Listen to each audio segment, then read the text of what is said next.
I'm joined by Jason Godbey, who is the developer behind The Search, which is currently out on Steam and a couple of other platforms. Jason, thank you for taking some time to talk to us today about your game. Yeah, thanks for having me on. Appreciate it. Of course. To start, for people that aren't aware of The Search or what it is, could you give us a little bit of a pitch to get people intrigued? Sure. So it's a point and click first person adventure game. It's kind of inspired by other first person puzzle adventure games like Myst and Riven. And so it kind of has this old feel throwback to those kind of games where it is truly more of a point and click style rather than a free roaming. And there's a lot of mystery in it. There's a lot of intrigue, and a lot of my background is in philosophy and psychology, and there's a lot of that in the story as well. And so, at the same time as the puzzles, I tried to craft really interesting, intriguing puzzles, rather than, I guess, the puzzles you would kind of see maybe like in a hidden object game where there's just kind of random objects or things you have to hurdles you got to jump over. I try to put some kind of meaning or metaphors in those puzzles that kind of help go along with the story or help to tell the story. So it's not just in, I try to tell the story with the art and the environment and the puzzles, rather than just through like the dialogue or the voiceover, which there is voiceover in the game. This is done by Sissy Jones, Mm. also known for her work in Firewatch and Life is Strange. So it's really fun working with her for this project. Yeah. I'm glad you mentioned kind of your background in philosophy because anybody playing this game or reading about it is going to realize there's some philosophical depth to what this game is talking about. What was your inspiration for taking that and putting it into a game? It's not necessarily, philosophy and the nature of art and the self and creativity isn't something that really comes up in games that much, per se. So, why did you want to translate those concepts into that medium? Well, yeah, I think this is something that I've always been putting into my art ever since I guess, took philosophy and psychology classes in college. Actually have a degree in social psychology, but I was always doing art on the side, and so this is kind of I'm always looking for ways to kind of integrate the two into one. So, and I guess these ideas about the self, ideas that Carl Jung talks about, Joseph Campbell talks about, have always resonated with me. So I felt putting those ideas into the game, kind of like I do with my art, is just, I guess, another way to, I guess, bring my art to another level, but also to maybe kind of spark some interest about this topic with other people too. Hmm. And so Jung talks about the unconscious as the inner self, and that's mentioned in the game as like the voice within. But he talks about it and says that it's important because it's kind of like this sunken treasure at the bottom of the ocean. And most of the time, in a lot of games that are out there, it's just more about paying attention to what's out there and what's going on, on the screen. Whereas the search is more, it asks the player to consider the world within as a world worth exploring. So it's kind of ask the player, I guess, something a little bit different than maybe of what most other games would. Yeah. So Yeah, yeah, I certainly felt that way in playing through the game, and I referenced that in my review. And I think that anybody playing this at least I felt it stuck with me for a little while, which I thought was a cool experience to have that kind of effect from a video game. I'm not going to spoil the symbolism of the game in case people watching this interview then want to go play it themselves, but there is a sort of repetitiveness to the puzzles in the game and what they represent and how you proceed throughout the game. Um, what was it that made you put those puzzles in that way. Sure. Well, a lot of it had to do with this overarching message. Like you mentioned in your review, it was there's that reinforcement of the idea, Mm. and the main message is that we all have the ability to create our own reality. That was one of the reasons. The other reason is this idea of and I'll mention a little bit about the game, that there's three levels that have three different color themes. So one level has a blue color theme, green and red for the others. But it's the idea of bringing about these three elements. I wanted to have an idea of representing, I guess, achieving some kind of wholeness and bringing together these separate elements to symbolize wholeness. And this is one way to do it, mixing the three paint colors at the end. It's one of the final puzzles. And so it was just kind of first introducing the player to the concept and then getting them familiar with that, and then bringing all that together at the end to symbolize bringing about this wholeness from these separate elements. And the red, green, and blue, I chose that because when you mix those three colors with light, this only works with light, like with light on your computer screen, you get the color white. So it was that kind of I just wanted to have something to represent, I guess, achieving wholeness, from these separate elements. Yeah, that makes a lot of sense. One thing, the game is very old school, kind of point and click feely, like very much like Myst, like you referenced. But there's a point where it's kind of revealed it's sort of almost a limitation you're putting on yourself in telling that story. At least that's how I interpreted it in the ending. What were some of the challenges that you found in crafting this game in that style of point and click? Were there any hurdles that you ran into that really surprised you and made it a little bit more difficult to get your point across than you thought? Well, yeah, I'm glad you mentioned that.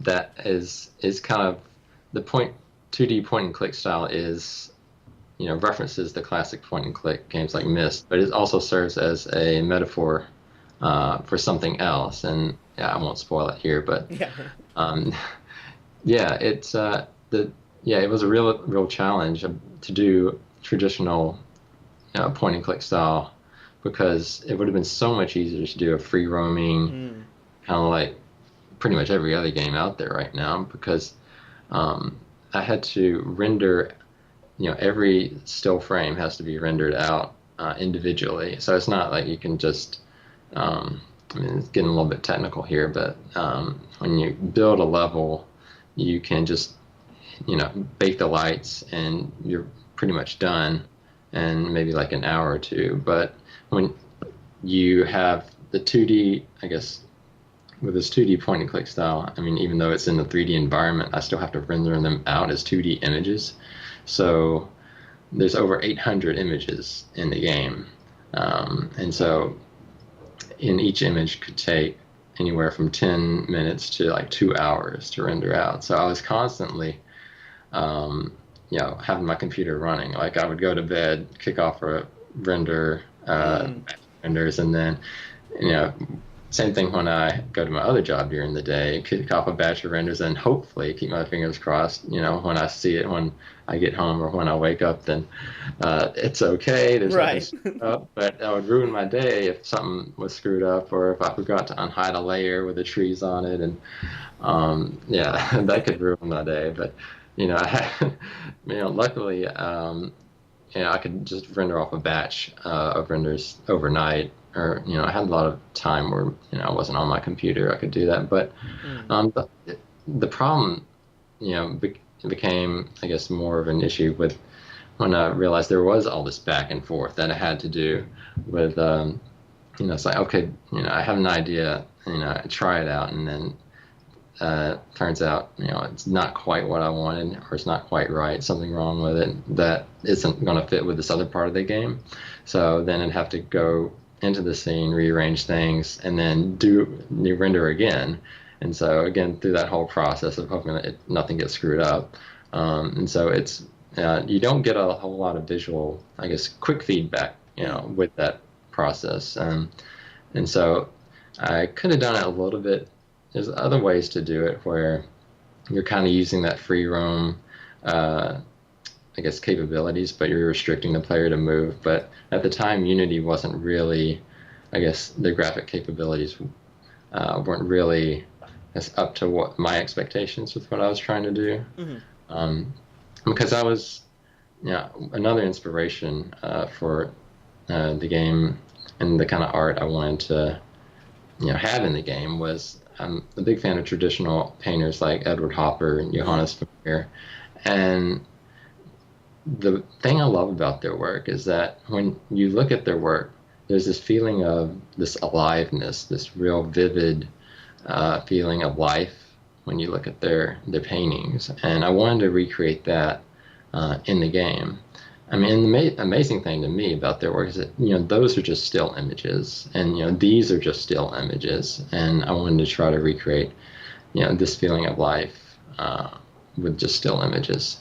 And so that was another, I guess, reason to go this route with a traditional point and click style of gameplay. But the challenges, I think one of the things I've really come to understand and I guess be okay with is that there's always going to be stuff that you're going to have to go back and fix, or you're going to have to go back and revise if you want it to be good. And I realized this after reading a book called Creativity Inc. by the president of Pixar. Oh, cool. And in there he talks about how at the process in pretty much every single Pixar movie except for Toy Story 3, they've always had to rip out a big part of the movie and start over. And then I realized, well, if Pixar doesn't get it right on the first try, then no one really does get it right on the first try. Otherwise, you're just really lucky. Like they admit that with Toy Story 3 they got really lucky. Where everything just kind of fell into place. But it's a constant back and forth. It's a constant refinement. Making games is tricky. It's a constant refinement to get it right. That's just part of the process, part of the, I guess, any kind of creative process. You refine and refine until you get it right. Right. Well, there's some really good insight there in the background of the search, and if people are encouraged to go play it, that's really going to inform their understanding of the game. But I'm interested to know a little bit more about your background as a game developer. So you talked about your background in philosophy and psychology, but what brought you to start developing games? Yeah, sure. So I was got into the game industry, working in the AAA industry about 8 years ago or so. And now I do mostly 3D visualizations. But yeah, and in the game industry, it was, I was primarily an environment artist. And it was in every project I worked on, it was, there was a lot of fun. It was always a lot of fun working on those projects. I worked at Sony for a while, 2K, 2K Sports series. And, but there was always this feeling of something that was, I guess, missing in terms of, I guess, my creative impulse. I always felt like, even though what I was doing was fun there, I was never really able to be creative in a way that I wanted to be. And so that kind of just, I guess, kept picking at me, and I felt like, if I'm going to ever, I guess, be able to scratch this creative itch, I'm going to have to do it myself and just kind of do my own thing for, just see how it goes. But I didn't really take any like big leaps and quit my job. I still have another job, and that's been great because I've been able to, I guess, hire other people like Sissy Jones. If I was on a really tight budget, I wouldn't have been able to hire her. So it's been good in that way. But it does make you, yes, you really have to be mindful of your time and what spend your time on. So you can't go crazy with tons of ideas, um, and maybe that's one of the reasons why the search is kind of a short game. It's about an hour long to play, um, but yeah, I found that I've always had this creative desire to you know explore my own ideas, and that's primarily where the drive comes from. To be an indie game developer. Makes sense. You mentioned Myst and some of the old point and clicks as inspiration for the search, but were there any other games that really influenced you growing up? Like, did you play a lot of games, or were there any games that you can kind of remember as playing and being the moment that you thought, yeah, I want to make these? Yeah, I guess the most obvious ones is like games like Myst and Riven. Those were always like a huge influence for me. But I guess one other genre that maybe not as obvious are games like Silent Hill or Resident Evil, because of the atmosphere of those games. I love games with really intriguing atmosphere. And so, like for example, Silent Hill 2 is a big favorite of mine. I love the way that they use fog in the game, and that was an inspiration for that foggy cliffside environment I have in the search.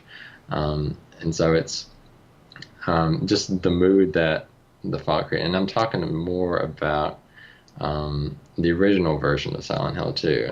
I've heard there was a newer version where they were able to push the fog back. I guess because they're on, I guess they did a remaster where they're on now. I guess the hardware can render things better further away. But when you push the fog back, you kind of lose that mystery, that you lose the atmosphere, and so it doesn't feel as spooky. In the original version, I remember you could hardly see like 6 feet in front of you. Right. Because the fog was so thick. And I just love that feeling, that intrigue, that mystery. And that's part of what I want to recreate in the search, with that foggy cliffside, and just, I guess, in general about like, you're in this mysterious world, like what's going on. Yeah. So finally, we always like to ask developers we talk to what other indie projects have captured their attention, be they in production, just come out. So what indie games or dev teams are you eager to see the works of? Well, there's this new game. It's just recently got greenlit when greenlight was still a thing. Yeah, right. Yeah, it no longer is. But it's called Protein Motel, and it's really got a really interesting art style. I don't know. They haven't released too much about the story in the background, but the art style is really intriguing because it's kind of like this claymation, stop motion kind of thing. Or I don't know if you've ever seen music videos by the band Tool. Oh yeah, yeah.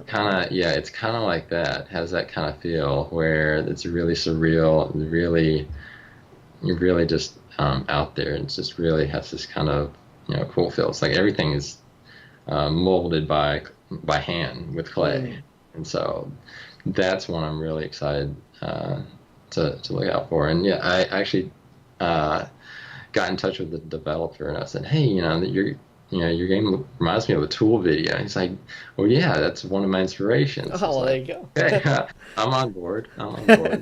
So yeah, I'm looking forward to that one. So I think that's one worth keeping an eye on. Awesome. Great suggestion. Well, Jason Godbey, thank you for taking the time to tell us about your process in creating the search and your background as a developer. The search is available now. There will be links in the comments, in the description below, to a couple of different places you can get it. Awesome.